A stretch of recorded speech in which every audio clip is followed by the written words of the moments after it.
कार्यकर्त्या अंजली दमानिया यांनी अजित पवार आणि सूरज चव्हाण यांना इशारा दिलाय। दमानिया रिचार्जवर काम करते, सुपारी घेते या वक्तव्यावर माफी मागावी अशी मागणी त्यांनी केली आहे। ड्रंक अँड ड्राईव्ह प्रकरणी अजित पवार यांची नार्को टेस्ट करावी ही मागणी दमानिया यांनी केली।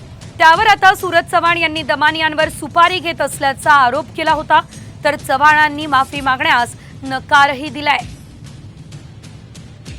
पण आमची मागणी आहे की अंजली दमानियाची नार्को टेस्ट झाली पाहिजे, त्यांचा CDR रिपोर्ट तपासला गेला पाहिजे आणि त्यांचे मागील 1 महिन्यातले मोबाईल लोकेशन चेक झाले पाहिजे की त्या आज राष्ट्रवादी काँग्रेस पक्षावर जे आरोप करतायत ते कुणाच्या रिचार्जवरती करतायत ह्याची माहिती सुद्धा महाराष्ट्राच्या जनतेसमोर आलं पाहिजे। सूरज चव्हाणांना आणि अजित पवारांना माझं वॉर्निंग आहे, माझं थेट वॉर्निंग आहे।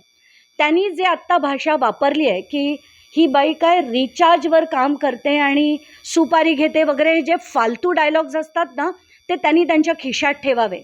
आणि यापुढे जर एक चक्कर, पहिली तर मला याच्यावर माफी पाहिजे आणि सूरज चव्हाणांनी जर याच्यावर मला माफी दिली नाही तर मी या व्यक्तीला सोडणार नाही। कारण आता राजकारणात सगळ्यांना धडे हे शिकवले पाहिजेत।